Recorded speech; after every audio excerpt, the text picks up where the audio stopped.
Merhaba. Bugün Hindistan cevizli kurabiye videosu çekeceğiz. Bunun özelliği 10 kadar Hindistan cevizi var. O yüzden de sağlıklı. Yani en azından çok sağlıklı olması da sağlıklı. Evet, diğer kurabiyelerden daha sağlıklı. Evet. Malzemeleri sayıyoruz. 125 gram margarin, 100 gram toz şeker, 1 adet yumurta, 150 gram Hindistan cevizi, 175 gram un. Evet, 175 gram un, yarım limonun suyu, bir paket vanilya, bir paket kabartma tozu, üzerine elemek için 25 gram pudra şekeri. Hemen yapmaya başlayalım. Şimdi Dahan bana yardım edecek. Hindistan ceviziyle unu karıştıracağız. Hemen. Unu döküyoruz. Hindistan cevizini dök. Çok hafif. Evet. Elinle karıştır bunları şimdi. Oley. Karıştır.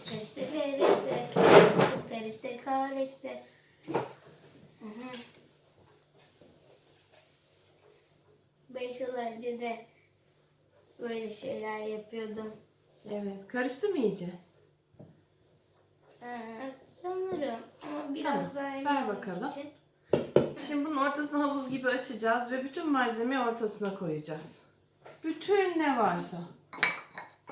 Yumuşamış margarinimiz, yumurtamız. Pardon, daha yumurta kırmayı çok seviyordu. Olsun. Sonuçta karıştırdım, ben de bir şey yaptım. Bu da şekeri değil, Bakın şekeri. normal şeker. Vanilya, kabartma tozu. Benim Hindistan cevizi kokuyor. Daha yıkamayın, gel. Şimdi karıştıracaksın gene. Olsun, yiyeceğiz. Ve limon suyu. Şimdi önce ortadaki malzemeyi mıncıklayarak karıştıracaksın daha. Bütün yağı sonra da yavaş yavaş unlu karışımı ona yedireceksin. Bakıyor. Karıştır, yağı mıncıkla. Sık. Oh, çok iğrenç. Ama kirli bir şey değil sonuçta.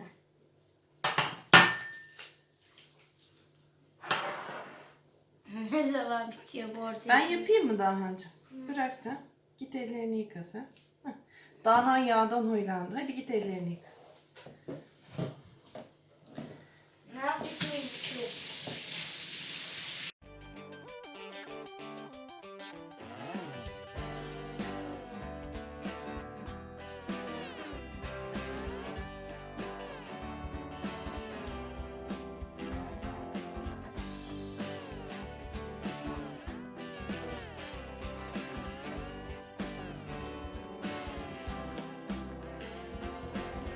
Hamuru yoğurmam tamamlandı. Şimdi bunu streç filme saracağız ve buzdolabında 5-10 dakika kadar bekleteceğiz. Şansımıza çok fena iyi yapmışız. Aslında Ve şansımıza değil. bunu buzdolabında bekletmeye başladığımız aynı zamanda fırını açıyoruz. 160 dereceye ayarlıyoruz. Çünkü kurabiyemiz hazır olduğunda 160 derecede önceden ısıtılmış fırında pişecek. Ne kadar süreyle? Pişme süresi 20 dakika. Hemen bunu buzdolabına koyuyorum. 5-10 dakika sonra görüşmek üzere. Kurabiye hamurunu buzdolabından aldım. Bunu 20 eşit parçaya böleceğim. Ve her bir parçayı elimde yuvarlak yapıp kurabiye haline getireceğim.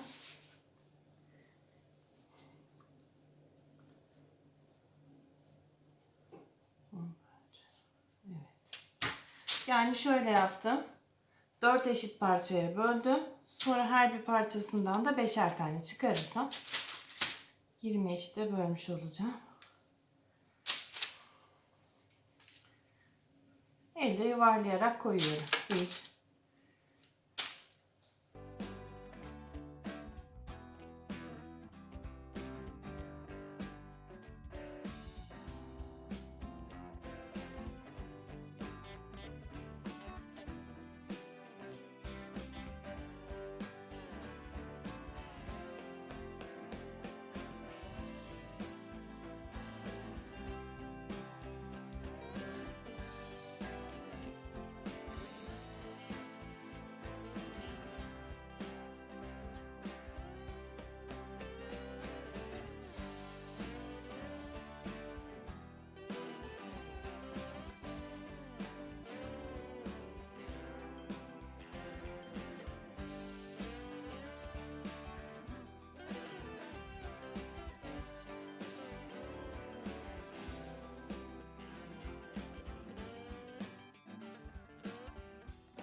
Çok büyük geldi. İçinden birazını aldım. Şuradaki en minik olanı ekledim.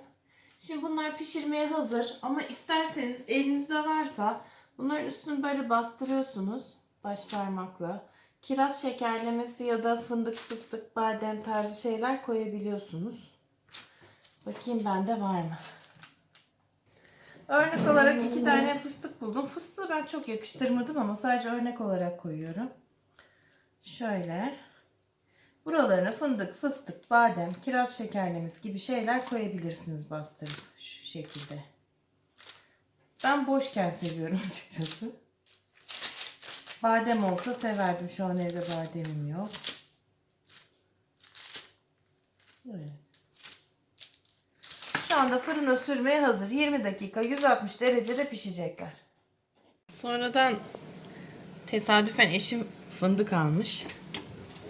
Ben de örnek olsun diye onlardan 2 tanesini üzerine koydum. 2 fıstıklı 2 fındıklı var. Onları da göreceğiz pişişini. Yaklaşık fırından çıkartmam 5 dakika daha var. Şimdi fırından çıktılar. Üzerlerine pudra şekeri ekleyeceğiz.